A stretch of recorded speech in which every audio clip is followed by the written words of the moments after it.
जंगल के बीचों बीच एक विशाल आम का पेड़ था। हर गर्मियों में उसकी घनी छांव में जंगल के जानवर विश्राम करते, पंछी उसकी शाखाओं पर चहचहाते और गांव के बच्चे मीठे मीठे आम खाने के लिए वहां आते। पेड़ को बहुत खुशी मिलती जब कोई उसके मीठे फलों का आनंद लेता। लेकिन उसी जंगल के किनारे एक झोपड़ी में गरीब किसान रामू रहता था। उसकी जिंदगी संघर्षों से भरी थी। खाने के लिए कुछ नहीं, कमाने के लिए कोई जरिया नहीं। एक दिन जब वह भूखा प्यासा आम के पेड़ के नीचे बैठा तो अचानक उसकी आंखों से आंसू बह निकले। रामू, तुम रो क्यों रहे हो? कौन कौन बोला? रामू घबराकर इधर उधर देखने लगा। तभी एक गहरी शांत आवाज आई। रामू, मैं पेड़ बोल रहा हूं। रामू ने चौंक कर देखा। पेड़ भाई, क्या ये आप थे? पेड़ ने हौले से पत्तियां सरसराईं और कहा, हाँ रामू, मैं ही बोल रहा हूं। मैंने तुम्हें छोटे से बड़ा होते देखा है, लेकिन आज तुम्हें रोता देख मुझसे चुप नहीं रहा गया। बताओ, क्या बात है? रामू ने उदासी भरे स्वर में कहा। पेड़ भाई, मैं बहुत गरीब हूं। मेरे घर में खाने को कुछ नहीं, मेरे बच्चे भूखे हैं। मैं क्या करूं? पेड़ ने अपनी डालियां रामू की ओर झुका दी और बोला, मत रो भाई, लो, जितने आम चाहिए ले जाओ, इन्हें बेचो और अपने परिवार का पेट भरो। रामू खूब सारे आम तोड़ लेता है। रामू की जिंदगी धीरे धीरे बदलने लगी। वह रोज आम बेचने लगा, पैसे बचाने लगा और फिर उसने एक ठेला खरीद लिया।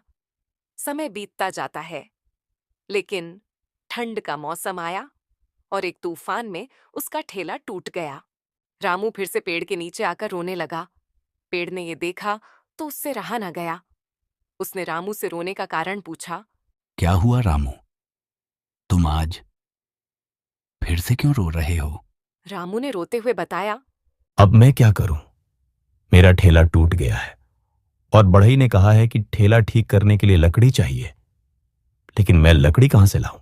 रामू, मेरी यह मजबूत डाली काट लो और अपने ठेले को ठीक कर लो। ऐसा बोलकर पेड़ ने अपनी एक बड़ी और मजबूत सी डाली रामू की ओर झुका दी। नहीं नहीं पेड़ भाई, तुम्हें दर्द होगा। मुझे दर्द से ज्यादा खुशी होगी कि मैं तुम्हारे काम आ सका। रामू ने बात मान ली और कुल्हाड़ी से पेड़ की डाली काट दी। पेड़ को दर्द तो बहुत हुआ, लेकिन वह खुश था कि उसने रामू की मदद की। समय बीतने के साथ रामू ने आना कम कर दिया।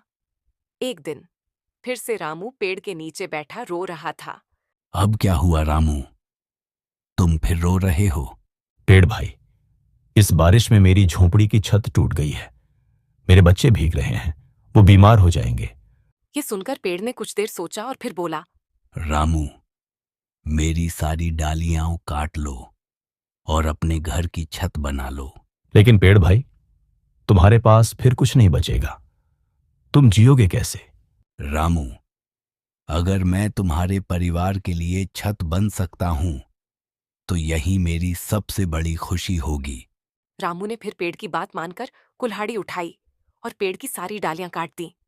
पेड़ की तो जैसे दर्द से जान ही निकल गई। अब वह हरा भरा पेड़ सिर्फ एक सूखा ठूंठ बनकर रह गया। समय बीतता गया। रामू के बच्चे बड़े हो गए। उसकी बेटी की शादी हो गई। बेटे की भी शादी होने वाली थी। लेकिन फिर रामू एक दिन फिर उसी सूखे पेड़ के नीचे बैठकर रो रहा था। अब क्या हो गया रामू, अब क्यों रो रहे हो? रामू फिर रोते हुए बोला, पेड़ भाई, मेरे बेटे के लिए घर बनाना है, लेकिन मेरे पास लकड़ी नहीं है। पेड़, जो कि बिल्कुल कमजोर हो चुका था, जर्जर और कांपते हुए स्वर में बोला, रामू, अब मैं वैसे भी सिर्फ एक सूखी लकड़ी हूं। मुझे काट लो और अपने बेटे के लिए घर बना लो। बस मेरी एक विनती है, मेरी जगह 2 नए पेड़ जरूर लगाना।